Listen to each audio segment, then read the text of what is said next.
আপনাদের মনে থাকার কথা, রাসূল আরবীর আপন চাচা হযরত আমির হামজা বীর বাহাদুর উহুদের যুদ্ধের ময়দানে যার কলিজা চাবায়া খাইছিল হিন্দা নামক এক মহিলা। হিন্দা হলো আবু সুফিয়ানের স্ত্রী, নবীর আপন চাচী। হিন্দা হলো হিন্দা বিনতে রাবিয়া। আরবের বড় বড় লিডার যারা নবীর সব থেকে বড় দুশমন, নবীর সব থেকে বড় দুশমন যারা ছিল তাদের মধ্যে ছিল আবু জাহেল, আবু লাহাব, উতবা, শাইবা এবং উতবা ইবনে রবিয়া। এর আবু সুফিয়ানের স্ত্রীর নাম হলো হিন্দা। এই হিন্দাই আল্লাহর নবীর চাচা বীর আমির হামজার কলিজা উহুদের ময়দানে চিবিয়ে চিবিয়ে খাচ্ছিল। সেই হিন্দা আয়েশা নবীজির কাছে আসছে কালেমা পড়ার জন্য। সুবহানাল্লাহ বলেন। হযরত ওয়াসি রাদিয়াল্লাহু তাআলা আনহু পরবর্তীতে যখন মুসলমান হওয়ার জন্য আল্লাহর নবীর নিকট আসে, আল্লাহর নবী অনুমতি দেয় না। এই ওয়াসি কিন্তু হযরত আমির হামজাকে হত্যা করেছিলেন। বর্ষা দিয়ে আঘাত করে আমির হামজা কলিজাটা বুক চিরে বের করে দিয়েছিল এই ওয়াহশী, আর চিবিয়ে চিবিয়ে পান করেছিল হযরত হিন্দা। নবী আলাইহিস সালামের নিকট, এ মুমিন ভাই, ইসলাম ধর্ম কত মহান!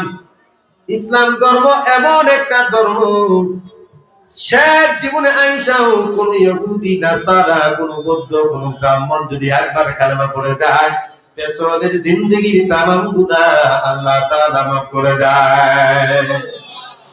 যে ওয়াহশী নবীজির আপন চাচার বুক পেরে কলিজা বের করে দিল, ওই ওয়াহশী আল্লাহ নবীর নিকট আসতে অনুমতি চায় কালেমা পড়ার জন্য।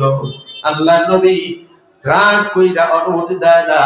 দুইবার চলে যাওয়ার পর তৃতীয়বার অনুমতি দিলেন। আল্লাহ পাক জিবরিল আমিন পাঠালেন, ও পয়গম্বর, আমার গোলাম আমাকে চিনতে চায়, আমার ইসলামের ছায়াতলে আসতে চায়। আপনার ব্যক্তিগত আক্রোশের কারণে আপনি কি আমার গোলামকে আমার থেকে বিচ্ছিন্ন করে দেবেন? ওয়াহশী আসতে চায়, কালেমা পড়তে চায়। আল্লাহ নবী হযরত আনাসকে ডাক দিলেন, নিয়ে আয়, অথবা যায়েদকে বললেন, যায়েদ নিয়ে আয়। ওয়াহশী যখন নবীর নিকট চলে আসছে, আল্লাহ নবীর সামনে ওয়াহশী গিয়া মাথা নিচের দিকে দিয়ে বসে আছে। আল্লাহ নবী চোখের পানিগুলো ছাড়তেছে।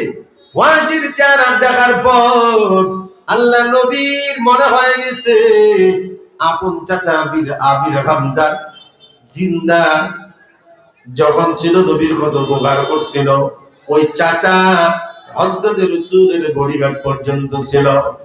আল্লাহ নবীর একদিন পাথর মারতেছে আবু জাহেলরা কাবার হারামের পাশেই। হযরত বীর আমির হামজা দৌড়াইসা আল্লাহর নবীর সামনে দাঁড়ায় যায়, আর তরবারি উন্মুক্ত করিয়া ডাক দেয়, এ আবু জাহেলরা শুনো, আমার ভাতিজার বাবা, আমার ভাই আব্দুল্লাহ নাই, তার মানে এই না মুহাম্মদের কেউ নাই। এই যে আমি দাঁড়াইলাম মুহাম্মদের সামনে ডাল হয়ে দাঁড়াইলাম, আমার ভাতিজার গায়ে যদি কেউ টাচ করতে চাও তাহলে আমি আমির হামজার সাথে আগে মোকাবেলা করা লাগবে। তারপরে সবাই কিন্তু পালিয়ে গেছে। সেই আমির হামজা উহুদের ময়দানে এই ওয়াহশী বুক পেরে যখন কলিজা বের করে দিল, হিন্দা সেই কলিজা চিবিয়ে খাইলো। ওয়াহশীর চেহারা দেখা মাত্র আল্লাহর নবীর সেই দৃশ্যগুলো মনে হয়ে গেছে, চোখ দিয়ে পানি ঝরতেছে। আল্লাহর নবী কাঁদতেছেন আর বলতেছেন, ওয়াহশী আসো ইসলামের ছায়াতলে। ইসলাম এমন ধর্ম, প্রতিশোধে বিশ্বাসী না। আল্লাহ তাআলা এমন ধর্মের এমন জিম্মাদার আমারে আল্লাহ বানাইছে, সুতরাং তোমার আমি ফেরত দিতে পারি না, কালেমা পড়বা, কিন্তু আমার একটা শর্ত, আমার সামনে তুমি চেহারা দেখায়ও না। এই ওয়াহশী, তুই আমার সামনে বারবার চেহারা দেখাইস না, তোর চেহারার দিকে নজর গেলে আমার চাচার কথা মনে হয়ে যায়, আমার পীর আমির হামজা কলিজার চাচা, ওর চেহারার কথা মনে হয়ে যায়, আর নির্মম শাহাদাতের বর্ণনা আমার মনে হয়ে যায়।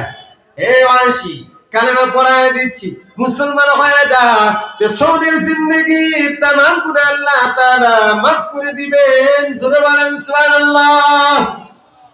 আল্লাহর নবী বলেন, আল ইসলামু ইয়াখদিমু মা কানা ক্বাবলাহু, ইসলাম এমন একটা ধর্ম, ভিন্ন কোন ধর্ম থেকে যদি মৃত্যুর আগ মুহূর্তেও যদি চলে আসা কালেমা পড়ে না, বিগত দিনের যত গুনাহ আছে, শিরকি, বিদআতি, খুন খারাপি, জিনা, মদের নেশা সহ হার কিসমের গুনাহ আল্লাহ তাআলা মাফ করে দিয়া একেবারে বেগুনাহ মাসুম বানায় দেয়।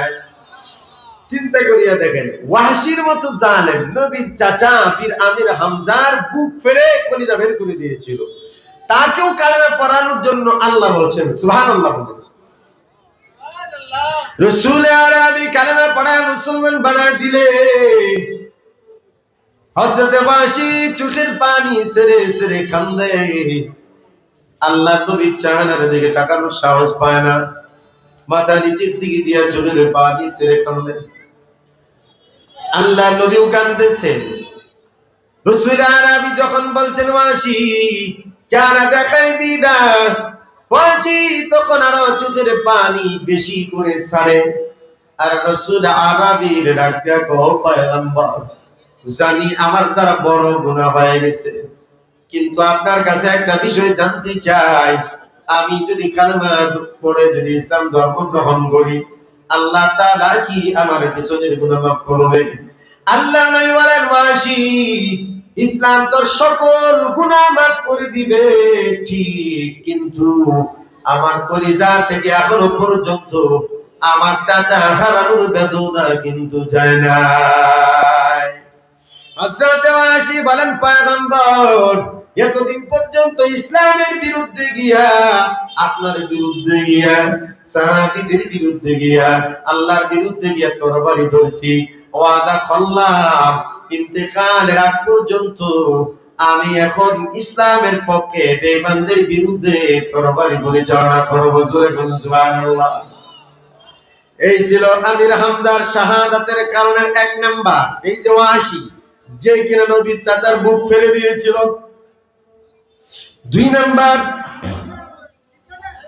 হিন্দা বিনতে রাবিয়া যে কিনা আল্লাহর নবীর আমির হামজার কলিজা চিবাচ্ছিল। মক্কা বিজয়ের পর এই হিন্দা একদল নারী লোক নিয়ে আসে নবীজির কাছে, পর্দার আড়ালে আসে নবীজির কাছে বায়াত হওয়ার জন্য। আল্লাহ তাআলা কোরআনে কারীমে বলেন, ইয়া আইয়ুহান নাবিয়্যু ইযা জাআকাল মুমিনাত ইউবাই'উনাকা আলা আল্লা ইউশরিকনা বিল্লাহি শাইআ। আল্লাহ তাআলা বলেন, পয়গম্বর এই যে নারীদের দল আপনার কাছে আসছে বায়াত হওয়ার জন্য, কালেমা পড়ার জন্য, ও নবী আপনি 4টা শর্ত দিয়া এই নারীদেরকে বায়াত করবেন, কিন্তু শর্ত হলো 4টা। কয়টা শর্ত? 4টা শর্তের উপর ভিত্তি করে আপনি তাদেরকে বায়াত করাইবেন। এদের ভিতর অন্যতম হলো হিন্দা, কিন্তু হিন্দা ছিল বড় দুঃসাহসী মহিলা। হিন্দা যখন আল্লাহর নবীর কাছে বায়াত হওয়ার জন্য হাত বাড়াইছে পর্দার আড়াল থেকে, কিন্তু তারপরেও হাতের মধ্যে সাদা কাপড় দিয়েছিল, কিন্তু শুধু হাতের তালুটা খোলা ছিল। আল্লাহর নবী বলেন, তুমি কে? হাত দেখে মনে হয় তুমি তো হিন্দা। এবার সাহাবায়ে কেরাম হযরত আনাস ইবনে মালিক বলেন, আমি আগে জানিয়ে দিয়েছিলাম রাসূল একদল নারী আসছে যাদের ভিতর হিন্দা আছে। নবীজি বলেন, তোমার হাত এমন সাদা কেন? মেহেদি লাগাও। সুবহানাল্লাহ। কয় না? কি লাগাইতে বলছে? তোমার হাত এমন সাদা কেন? মেহেদি লাগাও। মেহেদি লাগালে হাত বড় সুন্দর দেখাইবে। তোমাদেরকে আমি বায়াত করব, তবে শর্ত হলো 4টা। কয়টা শর্ত? আল্লাহর নবী বায়াত করাইছেন, আমাদের বন্ড পীরেরাও বায়াত করে কি করে না? কথা কয় না? এখন নবীজি বায়াত কেমনে করাইলেন? আর আমার দেশের বন্ধ পীরেরা কেমনে বায়াত করায়, এটার মধ্যে পার্থক্য কোরআনের মধ্যে আছে না নাই? আল্লাহর নবী সামনে পর্দা টানা দিছে। একজন সাহাবী বলেন, সাফা পাহাড়ের উপর মক্কা বিজয়ের পরে এই মহিলা দলের লোক আসছিল, অধিকাংশ মহিলাদেরকে বায়াত করায় দেন হযরত ওমর। আল্লাহর নবী মক্কা বিজয়ের পর বলে দিয়েছেন, রে ওমর, যদি মহিলারা বায়াত হতে চায়, আমি তো এত সংখ্যক মহিলাদেরকে একসাথে আমি একা পারবো না, কিছু কিছু গ্রুপ গ্রুপ করে যদি তোমার কাছেও আসে, তাহলে আমার তরফ থেকেও তুমি তাদেরকে বায়াত করায় নিও। সুবহানাল্লাহ। আচ্ছা, তোমার মাঝে মাঝে বায়াত করায় নেই। ইবনে কাসিরের মধ্যে আছে, আল্লাহর নবীর সামনেও যখন নাকি এমন ভাবে তারা বায়াত হওয়ার জন্য আসে, আল্লাহর নবী বললেন, ও মহিলারা, তোমাদেরকে চারটা শর্তের উপর বায়াত করার জন্য আল্লাহ তাআলা বলছেন। এক নাম্বার হলো আল্লাহ ইশরিকনা বিল্লাহি শাইআ, আল্লাহর সাথে কাউকে শরীক করা যাবে না। এক নাম্বার কি? আল্লাহর সাথে কাউকে শরীক করা যাবে না। ওয়ালা ইয়াসরিকনা, দুই নাম্বার চুরি করা যাবে না। দুই নাম্বার কি? না মহিলারা চুরি করেনি? বেশি করে স্বামীর পকেটে, ঠিক কি না? বেশি করে কই? স্বামীর পকেটে। আর মাঝে মাঝে মার্কেটেও দেখা যায় কাপড়ের তলে করে কিছু লয়ে যায়, ঠিকই না? এবার যখন আল্লাহ রাসূল বলতেছে ওয়ালা ইয়াসরিকনা, চুরিও করতে পারবে না। এক নাম্বার আল্লাহর সাথে কাউকে শিরিক করা যাবে না। দুই নাম্বার চুরি করা যাবে না। হিন্দা প্রশ্ন করে, নবী গো, মুসলমান মহিলারাও কি চুরি করতে পারে? আল্লাহর নবী বলেন, পারে, এজন্যই তো সাবধান করলাম। নবীজির পাশে বসে আছেন হযরত আবু সুফিয়ান রাদিয়াল্লাহু তাআলা আনহু। আবু সুফিয়ানের স্ত্রী হিন্দা। আবু সুফিয়ান আগে কালেমা পড়ছে, এখন তার স্ত্রী হিন্দা আসছে কালেমা পড়ার জন্য। পর্দার আড়ালে বেগম আর নবীজির সাথে আছে হযরত আবু সুফিয়ান। এবার হিন্দা ডাক দিয়া কই, নবী গো, আমি তো চুরি করি মাঝে মাঝে, তবে অন্য লোকের পকেটে না, আবু সুফিয়ানের পকেটে। সুবহানাল্লাহ করেন। ওগো রাসূল, স্বামীর পকেট থেকে মাঝে মাঝে কিছু টাকা পয়সা নেওয়া জায়েজ আছে কিনা? নবী গো, এটাও জানা দেই, আবু সুফিয়ান কিন্তু টাকার হিসাবের বেলায় বড় পাক্কা। এই যে আমার বাচ্চাদের অনেক সময় অনেক কিছু কিনে দেওয়া লাগে, বাড়তি কিছু খরচ, এটা কিন্তু আবু সুফিয়ান দিতে চায় না।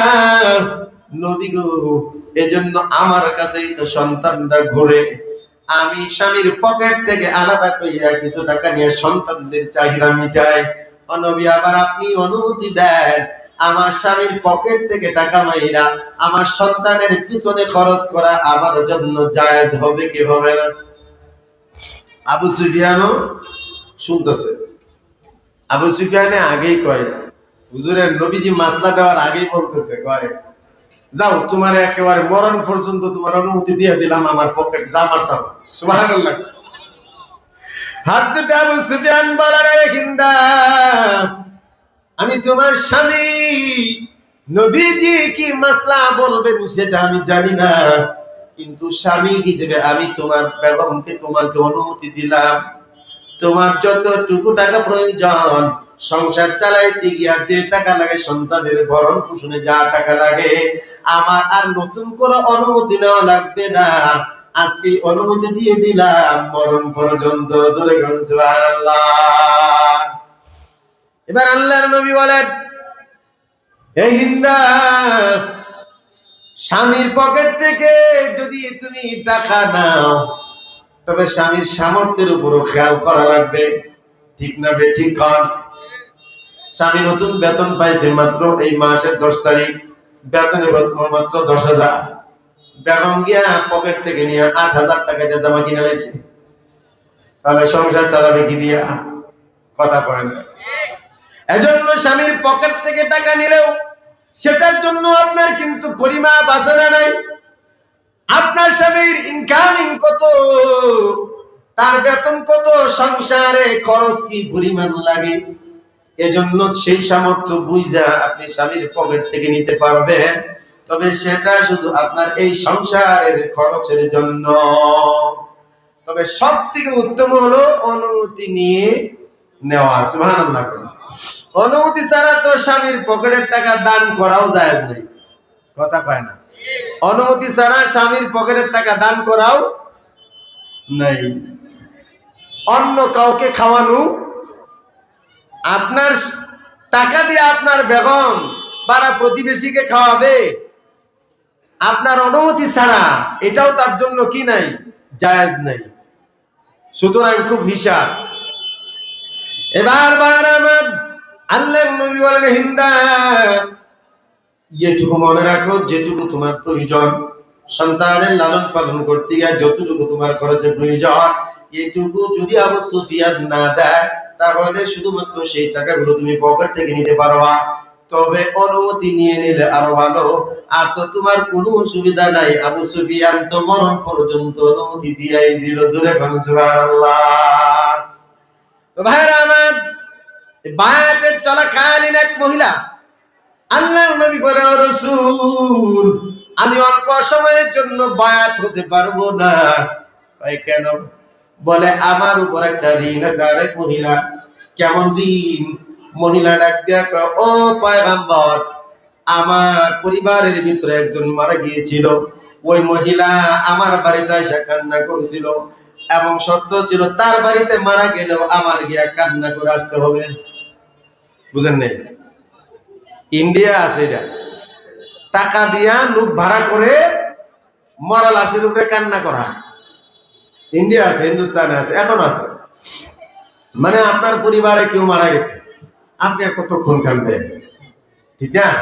আবার অনেকেই দেখা যায় যে চোখ দিয়ে পানিও আসে না, একেবারে শুকে পাথর হয়ে গেছে, কিন্তু লোক মারা গেছে, কান্নার রুল পড়বেন, এটা কেমনে সম্ভব? এজন্য আরবের জাহেলি যুগে এই প্রথা ছিল যে লোক ভাড়া করে, দরকার হলে বদল করে, যে আজকে আমার বাপের লেগে তোরা কান্দে দে, আগামীতে তোর বাপ মরে গেলে আমরা গিয়ে কান্দে দেব। এটাই এখনো হিন্দুস্তানে আছে, যে পরিবারের কেউ মারা গেলে এক দল মহিলা এদেরকে ভাড়া কইরা নিয়ে আসে, এরা লাশের কিনারায় বসে বসে কান্দে, আর পরিবারের যারা আছে তারা অন্যান্য কাজকর্ম করে। নাউজুবিল্লাহ কম। আরে জোরে কয় না নাউজুবিল্লাহ। আমগরও কি ভাড়া লোক লাগবো কান্নার জন্য? আল্লাহ আকবার। জাহেলি যুগের কি নাম আছে। এই মহিলা বলতেছিল, আমি যদি বায়াত হয়ে যাই তাহলে তো এটা করতে পারবো না, আগে আমার অনুমতি দেন, আমি গিয়া পাওনাটা মিটাই আসি, তারপর আইসা আপনার কাছে বায়াত হবো, কালেমা করবো। রাসূল আরবি অনুমতি দিলেন, রাসূল চুপ রইলেন। এই মহিলা যাওয়ার পর কিছুদিন পরে আবার আইসা কালেমা পড়ে মুসলমান হয়ে গেছে। সুবহানাল্লাহ। রাসূল কিন্তু বাধা দেয় নাই। মহিলা যখন বলল, পয়গম্বর, আমার উপর একজন মহিলার কান্নার ঋণ আছে, এজন্য আমি আপাতত কালেমা পড়তে পারবো না, কারণ আপনার কাছে কালেমা পড়লে জাহেলি যুগের এই নিয়ম কিন্তু আর মানা যাবে না। ইসলাম আসার পর এগুলো মিটিয়ে দিয়েছে। হিন্দুস্তানে এখনো চলে, কারণ তারা তো আমাদের ধর্ম মানে না। ঠিক না? ঠিক বলেন? ইসলাম এমন একটা ধর্ম, বিধর্মী যত কুসংস্কার আছে এখনো পর্যন্ত বাংলার জমিনে এমনও কিছু কিছু কুসংস্কার আছে, রাতে টাকা দেওয়া যায় না, রাত্রিবেলা টাকা বের করবো না। ঠিক না? ঠিক। গ্রামগঞ্জে বেশি, ঘর থেকে বের হয়েছে, পুচট খাইছে, যাইস না, আজকে কিন্তু তোর দিন ভালো যাবে না, কথা কয় না। এগুলো সম্পূর্ণ কিন্তু হারাম, ইসলামে এর কোনো অনুমোদন নাই। আপনি ঘর থেকে বের হবেন, বিসমিল্লাহি তাওয়াক্কালতু আলাল্লাহ, আল্লাহর উপর তাওয়াক্কুল করে বের হয়ে যাবেন। আল্লাহ তাআলা আপনি ঘর পর্যন্ত ফেরানোর জন্য জিম্মাদারি হলো আল্লাহ। জিম্মাদারি কার? তো ভাইরা আমার, এবার শুনেন, হিন্দা সহ মহিলারা যখন কালেমা পড়ার জন্য নবীজির কাছে যখন এমন বলতেছেন, নবীজি শর্ত দিতেছেন, 1 নাম্বার, শিরিক করা যাবে না, দুই নাম্বার চুরি করা যাবে না। আল্লাহ আলা আল্লাহ ইউশরিকনা বিল্লাহি শাইআ ওয়ালা ইয়াসরিকনা ওয়ালা ইয়াজনিনা। তিন নাম্বার জিনা করা যাবে না। হিন্দা যদিও মুশরিক, হিন্দা যদিও মুশরিক, আবু সুফিয়ানের স্ত্রী, আবু সুফিয়ানও কাফের ছিল, পরবর্তীতে মুসলমান হয়েছে। কিন্তু হিন্দা আজব এক প্রশ্ন করলো, ওগো নবী শুনেন, ঈমান আনার পরেও কি কোনো মানুষ জিনা করতে পারে? আজব এক প্রশ্ন ছুড়ে দিয়েছেন। রাসূল আরবি বলেন, হিন্দা করতে পারে, শয়তানের দুখায় পড়ে অনেক সময় ঈমানদাররাও জিনা ব্যভিচারে লিপ্ত হয়ে যায়, ঠিক না? এজন্য আল্লাহ তাআলা নারীদের বায়াত গ্রহণের জন্য নবীকে 4টা শর্ত দিলেন। 1 নাম্বার শিরক করা যাবে না, 2 নাম্বার চুরি করা যাবে না, 3 নাম্বার জিনা ব্যভিচার করা যাবে না, 4 নাম্বার ওয়ালা ইয়াকতুলনা আওলাদাহুন্না, সন্তানকে হত্যা করা যাবে না। কারণ জাহেলি যুগে কি করতো? সন্তান মেরে ফেলতো। কথা বল না, শুনেছেন না আপনারা? দাহিয়াতুল কালবির ঘটনা উলামায়ে কেরাম এমন ওয়াজ করছেন, এখন সাধারণ মানুষই সবারই মুখস্থ। তার মেয়েরে জিন্দা কবর দিতে নিয়েছিল, তাহলে শুনেন না আপনারা? তা আমি সেটা বলবো না, শুধু এটুকু বলছি যে জাহেলি যুগের এমন প্রথা ছিল, মহিলাদের মেয়ে হলে, কন্যা সন্তান হলে পরে জিন্দা দাফন করে দিত। এজন্য রাসূল প্রথমেই শর্ত দিতেছেন যে এমন কোনো কাজ করা যাবে না যে ইসলাম আনার পরেও তোমার গর্ভ থেকে যদি কোনো কন্যা সন্তান হয় তাকে হত্যা করা যাবে না। এটা 2টা ব্যাখ্যা। ইবনে কাসিরের মধ্যে ইবনে আব্বাস রাদিয়াল্লাহু তাআলা আনহুমা 2টা বর্ণনা দিয়েছেন। 1 নাম্বার, সন্তান হওয়ার পর জিন্দা তারে দাফন করা যাবে না, হত্যা করা যাবে না। 2 নাম্বার, খাওয়াইবো কি সামর্থ্য নাই এই বয়ে সন্তানকে পেটের ভিতরে হত্যা করা। খাবে কি, খাওয়াবো কি, বেতন 10,000, সন্তান হলে খাওয়াবো কি, এমন চিন্তায় পেটের সন্তান হত্যা করা অথবা কোনো ধরনের পরিকল্পনা গ্রহণ করে সন্তান আসার রাস্তা বন্ধ করে দেওয়া জিন্দা সন্তান হত্যা করার সমান অপরাধ। আপনি মানেন আর না মানেন, কিন্তু কোরআন তো কোরআন, কথা কয় না। আপনি কি দুনিয়ার সকল মানুষও যদি না মানে, কোরআন কি পরিবর্তন হয়ে যাবে? কোরআন কোরআনই থাকবে। কে মানবে কে মানবে না সেটা দেখার বিষয় না, কিন্তু আল্লাহ যে কোরআন দিয়েছেন সেই কোরআন কোরআনই থাকবে, ঠিক না? ঠিক বলে। আল্লাহ তাআলা কিয়ামতের ময়দানে প্রশ্ন করবেন, বিআই যামবিন কুতিলাত, ছোট ছোট বাচ্চাগুলো আমার গোলাম দুনিয়ার জমিনে পাঠাইতে চাইছিলাম। ওয়া ইযাল মাউউদাতু সুইলাত বিআই যামবিন কুতিলাত, এই যে জমিনের মধ্যে আমার বান্দা বান্দি পাঠানোর জন্য আমার প্ল্যানিং ছিল, তুই রাস্তা বন্ধ করে দিয়েছিস। অনেকেই ভ্রূণ হত্যা করা দেয়, অ্যাবর্শন করা, ভ্রূণ হত্যা করে দেয়। আল্লাহ তাআলা হাসরের ময়দানে প্রশ্ন করবেন, কেন মারছিলি? জবাব দাও। খুন করেছিলি কেন আমার সন্তান? রিজিকের ভয়ে, খানা দানার ভয়ে, সন্তানকে খাওয়াতে পারবে না এই আশায় যদি কেউ সন্তানকে হত্যা করিয়া দেয়, অ্যাবর্শন করা দেয়, আল্লাহ তাআলা হাসরের ময়দানে ওই মা বাবারে খুনিদের কাতারে দাঁড় করাবে। কোথায় দাঁড় করাবে? অথচ জীবনে কাউরে থাপ্পড় দেয় নাই, কথা কয় না। জীবনে কাউরে কি করে নাই? থাপ্পড় দেয় নাই, সেও দাঁড়াবে খুনিদের কাতারে।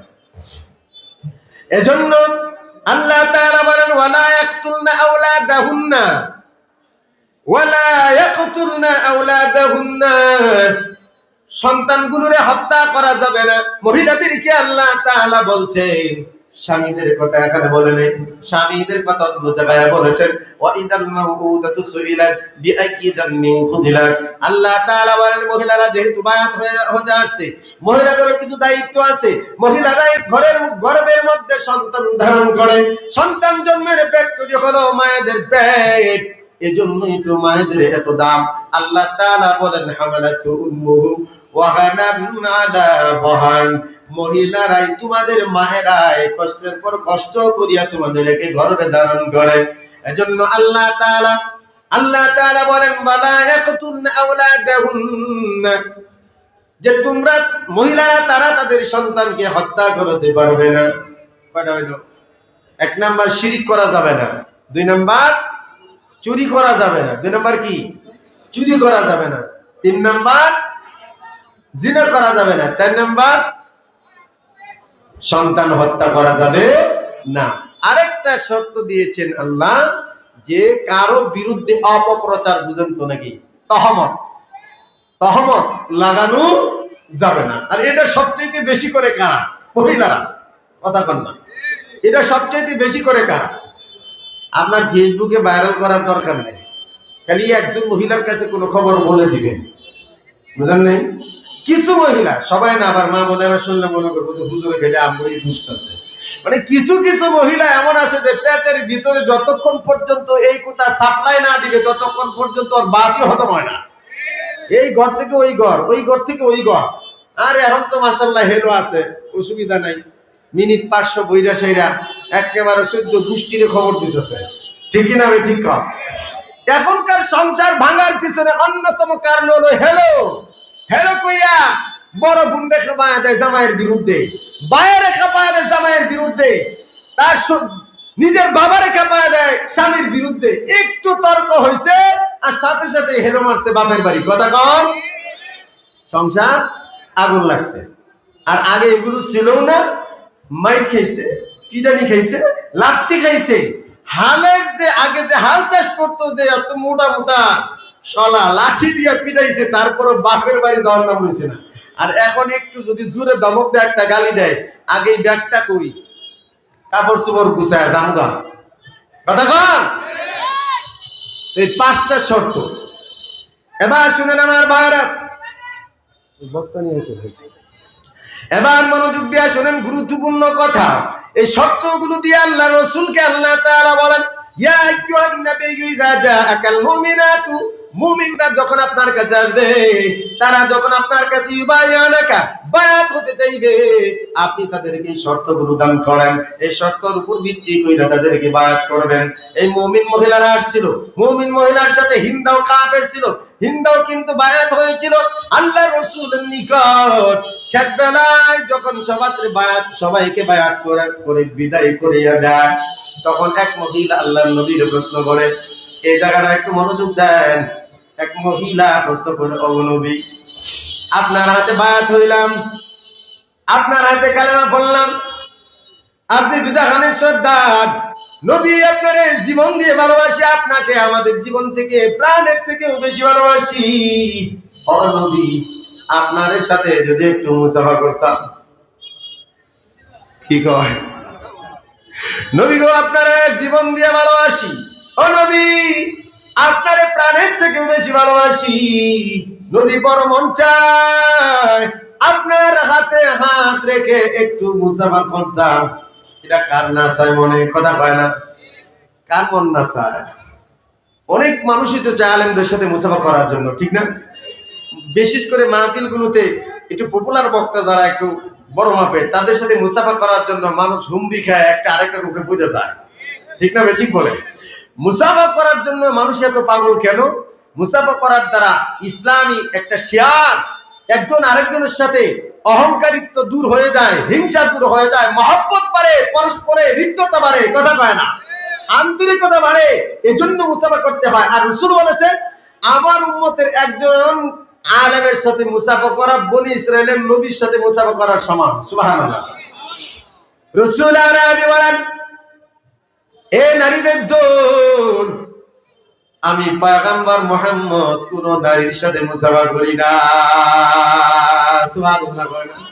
আর জোরে বলেন সুবহানাল্লাহ। আল্লাহর নবী দুদানির সরদার নবী মুহাম্মদ রাসূলুল্লাহ সাল্লাল্লাহু আলাইহি ওয়াসাল্লামের যদি কোন নারীর সাথে যদি মুসাফা করার যদি ইচ্ছা না হয়,